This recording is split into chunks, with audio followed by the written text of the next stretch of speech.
Acum nu mai vorbi peste mine. Haide!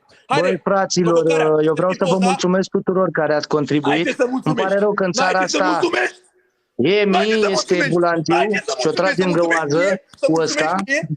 Și și-o trage în cur cu ăsta. Să mulțumești mie, toți la el în comentarii culcat. I-a marcat cine e șeful. Toată comunitatea mea culcat la el acolo. Hai, provocarea! Culcă-te, soldat, jos și pui poza. Soldat, jos și te ridici când zic eu. Doar când vorbesc eu te ridici. Culcat! Filmează, mă, dă-l pula. Filmați, da! Filmați, bă, jos cu mine, jos la alt nivel. Jucați la alt nivel aici, băi, degeaba vă uniți. Alt nivel, nivelul e sus. Soldat! Culcat! Culcat, pe burtă! Stai acolo, când te ridici, te întrebi cine e șeful. De 3 ori face asta. Vei spune Robert Ionescu și Îngerașii și comunitatea. Soldat, ridică-te și cine e șeful tău? Robert Ionescu și comunitatea Îngerașii. Soldat, pe burtă, repede, pe burtă, n-am timp cu tine. Stai acolo, culcat, stai acolo, stai pe burtă, stai foarte bine. Mai comentezi la noi, mai te iei de noi, când te iei de noi, nu te iei cu cine trebuie. Stai acolo, soldat, sus, cine e șeful tău, soldat? Sus, repede, mai repede. Și Îngerașii.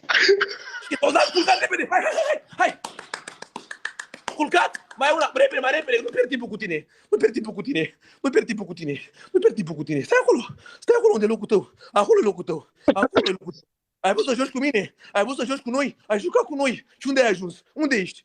Pe parchet? Bravo, câine, bravo. Soldat, sus! Cine e șeful tău? Robert Ionescu și Îngerașii. Vă pup, fraților, să fiți sănătoși, bravo. Afară! Hai!